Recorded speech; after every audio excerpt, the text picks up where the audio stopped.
हे दोस्तों, sound proof Galaxy YouTube channel में आपका स्वागत है। इस वीडियो में हम जानेंगे कि साउंड प्रूफिंग क्या है और ये साउंड प्रूफिंग कैसे काम करती है और इसे कैसे किया जा सकता है। तो चलिए शुरू करते हैं। आजकल हमारी दुनिया प्राचीन दुनिया से ज्यादा शोरगुल वाली और व्यस्त है। जैसे जैसे आबादी बढ़ रही है, ज्यादा से ज्यादा लोग एक दूसरे के बहुत करीब रहते हैं, इसलिए प्रभावी साउंड प्रूफिंग की जरूरत बढ़ रही है। बड़े शहरों में शोर एक आम समस्या है जो दुनिया भर के अरबों लोगों के लिए प्राथमिक स्वास्थ्य समस्याएं पैदा करती है, जैसे खराब नींद, सुनने की समस्या और मानसिक स्वास्थ्य समस्याएं। ये समस्याएं तभी हल होंगी जब हम साउंड प्रूफिंग बहुत अच्छे से करेंगे। लेकिन चूंकि हमें साउंड प्रूफिंग के बारे में ज्यादा जानकारी नहीं है, इसलिए इसे करना बहुत असंभव हो जाता है। चिंता करने की कोई जरूरत नहीं है, हम साउंड प्रूफिंग के बारे में विस्तृत जानकारी लेकर आए हैं। वीडियो को पूरा देखने के बाद आपको साउंड प्रूफिंग के बारे में सभी तरह की जानकारी मिल जाएगी और आप समझ जाएंगे कि साउंड प्रूफिंग कैसे काम करती है। अब आइए जानें कि इस वीडियो में हम किस विषय पर चर्चा करेंगे। नंबर 1, साउंड प्रूफिंग क्या है। 2, साउंड प्रूफिंग कैसे काम करती है। साउंड प्रूफिंग का महत्व, साउंड प्रूफिंग के विभिन्न प्रकार, एयरबोर्न शोर और प्रभाव शोर के खिलाफ साउंड प्रूफिंग। 6, कितना शोर बहुत अधिक है। 7, विभिन्न साउंड प्रूफिंग विधियां। 8, साउंड प्रूफिंग सामग्री, सक्रिय शोर रद्दीकरण प्रणाली और अंतिम लेकिन कम से कम नहीं, साउंड प्रूफिंग के बारे में उपयोगकर्ता द्वारा अक्सर पूछे जाने वाले कुछ प्रश्न। अब हम इन विषयों के बारे में एक एक करके विस्तार से जानेंगे। सबसे पहले हम जानेंगे साउंड प्रूफिंग क्या है। साउंड प्रूफिंग को एक स्थान से दूसरे स्थान पर ध्वनि संचरण को कम करने के रूप में परिभाषित किया जा सकता है, मूल रूप से स्रोत से रिसीवर तक। साउंड प्रूफिंग का एक प्रमुख नियम यह है कि यदि हवा गुजर सकती है तो शोर भी गुजर सकता है।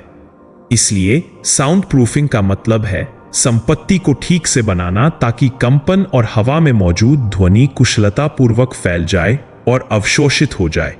साउंड प्रूफिंग किसी भी स्टूडियो, ऑफिस, थिएटर या मिक्स यूज स्पेस का एक अभिन्न अंग है और इसे किसी भी नई बिल्डिंग के निर्माण के दौरान या किसी मौजूदा बिल्डिंग के नवीनीकरण के रूप में किया जा सकता है।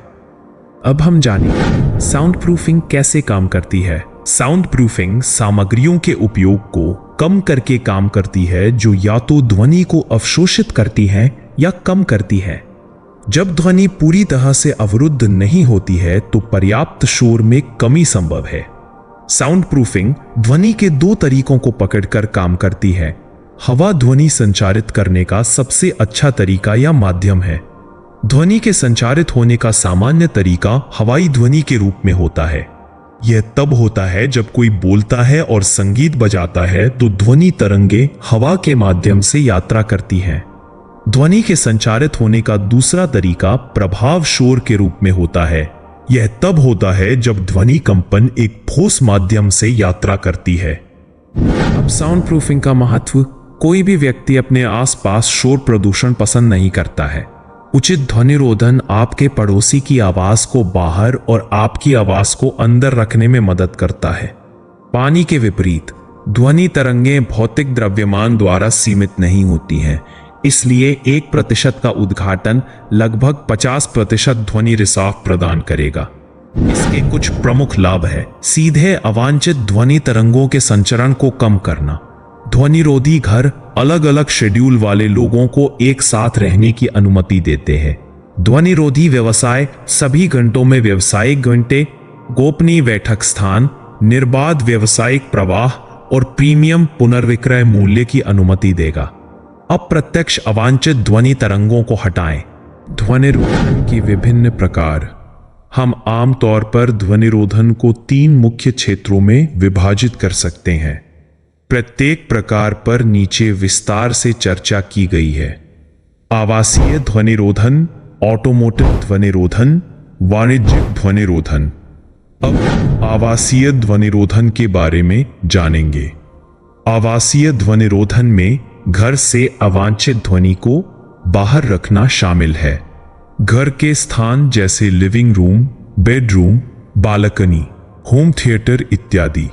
आवासीय ध्वनिरोधी का मुख्य ध्यान घर की मौजूदा संरचनाएं जैसे दरवाजे, खिड़कियां और दीवारों पर होता है। खोखले दरवाजों की तुलना में ध्वनि अवरोधक के रूप में ठोस लकड़ी के दरवाजों का उपयोग करना बेहतर होना चाहिए। अगला, ऑटोमोटिव साउंड प्रूफिंग। कार के इंजन, एग्जॉस्ट और मोटरों से होने वाले शोर को शांत रखने के लिए साउंड प्रूफिंग की आवश्यकता होती है। इनका उपयोग कारों के उन हिस्सों से आने वाली आवाज को खत्म करने के लिए किया जाता है।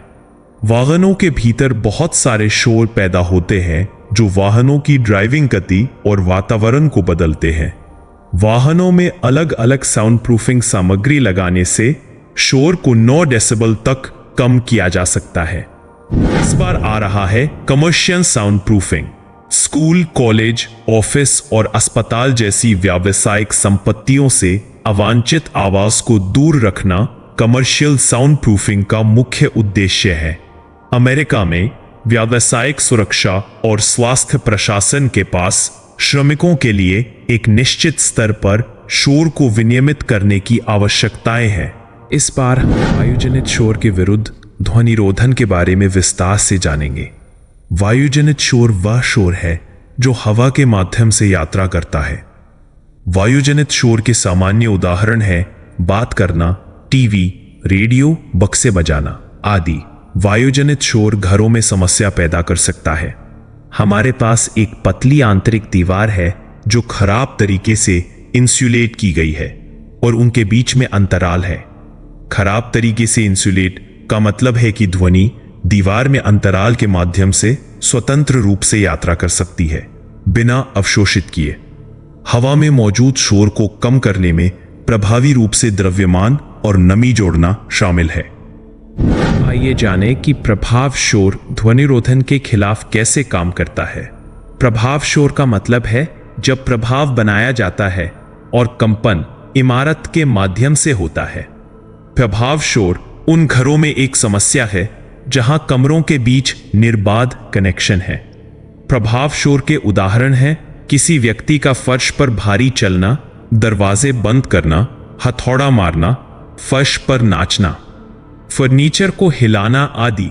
इसमें कंपन के प्रवाह को बाधित करने के लिए एक छोटा सा अंतराल बनाना शामिल है। उन अंतरालों में रबर इंसुलेशन, द्रव्यमान जोड़ना जो किसी भी शेष कंपन को अवशोषित करते हैं, प्रभाव शोर के खिलाफ ध्वनिरोधन के लिए महत्वपूर्ण है। इस बार हम विभिन्न ध्वनिरोधन विधियों के बारे में जानेंगे।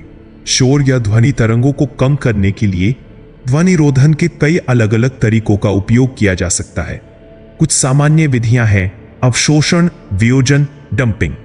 अब हम एक एक करके सामान्य ध्वनिरोधी विधियों के बारे में सामान्य जानकारी देंगे। अवशोषण ध्वनि के अवशोषण का सीधा अर्थ है ध्वनि को अवशोषित करना। इस प्रक्रिया में ध्वनि तरंगों का अधिकांश भाग ध्वनिरोधी सामग्रियों द्वारा अवशोषित कर लिया जाता है। फिर ध्वनि तरंगों को ऊष्मा ऊर्जा में परिवर्तित कर दिया जाता है। ध्वनिरोधी सामग्री गुहा या कमरे के भीतर प्रतिध्वनि ध्वनि दबाव के स्तर को नियंत्रित करती है। वियोजन एक ध्वनिरोधी विधि है जहां फर्श, दीवार या छत को इस तरह से फिट किया जाता है कि वे किसी भी ऐसी चीज को सीधे छूने से रोकते हैं जिससे कंपन यात्रा कर सकती है, जैसे कि दूसरी दीवार, फर्श या छत की जॉइस्ट। यह लचीले चैनलों के उपयोग से प्राप्त किया जाता है। ये दीवार, फर्श या छत की जॉइस्ट से चिपक जाते हैं और फिर प्लास्टर बोर्ड को लचीले चैनलों से जोड़ दिया जाता है। नेक्स्ट, डंपिंग अवशोषण या पुनर्निर्देशन द्वारा कमरे में प्रतिध्वनि को कम करने की प्रक्रिया है। अवशोषण से समग्र शोर स्तर कम हो जाएगा, जबकि पुनर्निर्देशन अवांछित ध्वनियों को हानिरहित या लाभकारी बनाता है। डंपिंग हवा में ध्वनिक प्रतिध्वनि या कमरे की संरचना में या कमरे में मौजूद चीजों में यांत्रिक प्रतिध्वनि को कम कर सकता है। द्रव्यमान जोड़ना, दीवार में द्रव्यमान जोड़ने से ध्वनि तरंगे विक्षेपित होंगी। यदि अधिक द्रव्यमान जोड़ा जाता है तो अधिक विक्षेपण होगा और ध्वनि तरंगों के कमरे की दीवार से गुजरने की संभावना कम होगी। ध्वनिरोधी द्रव्यमान सामग्री की विभिन्न चौड़ाई और घनत्व में द्रव्यमान भारित विनाइल, प्लाईवुड, ड्राईवॉल, कंक्रीट, ध्वनिरोधी शीट रॉक, फाइबर बोर्ड या रबर शामिल हैं। ध्वनिरोधी सामग्रियों का संक्षिप्त अवलोकन ध्वनिरोधी को समझने के लिए आवश्यक है। आइए कुछ सामान्य ध्वनिरोधी सामग्रियों के नाम जानें। आज बहुत सारी ध्वनिरोधी सामग्रियां उपलब्ध हैं। इसका उपयोग आपकी स्थिति और आर्थिक स्थिति के आधार पर किया जाता है, क्योंकि इनका उपयोग हर जगह नहीं किया जा सकता है और कुछ बहुत महंगी है। नीचे कुछ बेहतरीन सामग्रियों की सूची दी गई है जिनका उपयोग ज्यादातर साउंड प्रूफिंग के लिए किया जाता है। ध्वनिक फोम, खनिज ऊन, ध्वनिरोधी पर्दे, पॉलीयूरेथेन मास लोडेड विनाइल हैंगिंग, वफल, ध्वनिक फाइबर ग्लास, स्प्रे फोम, ध्वनिक पैनल, हरा गोंद। अब आइए एक्टिव नॉइस कैंसिलेशन सिस्टम पर एक नजर डालें।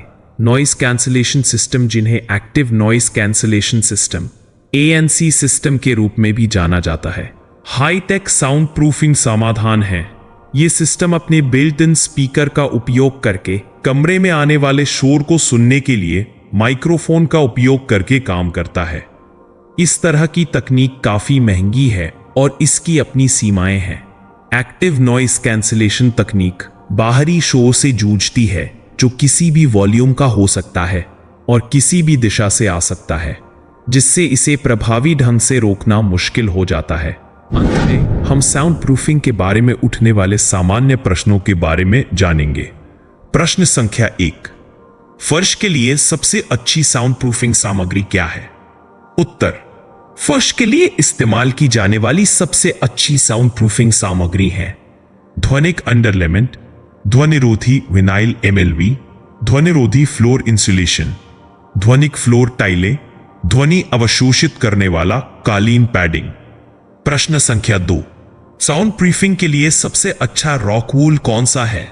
उत्तर, अगर रॉक वूल मोटा है तो यह ध्वनि तरंगों को बेहतर तरीके से अवशोषित करता है और ये विशेष रूप से कम आवृत्ति वाली ध्वनि तरंगों के लिए सच है। अगर आप कम अंत वाली आवाजों को अवशोषित करने की कोशिश कर रहे हैं तो 6 इंच रॉक वूल या 7 इंच अगर आप इसे प्राप्त कर सकते हैं तो आपके लिए सबसे अच्छा विकल्प। इस वीडियो को पूरा देखने के लिए आपका बहुत बहुत धन्यवाद। आशा है कि हमने यहाँ ध्वनिरोधी के बारे में पूरी जानकारी दी है। अगर आपको वीडियो मददगार लगे तो वीडियो को लाइक करना और दूसरों के साथ शेयर करना ना भूलें।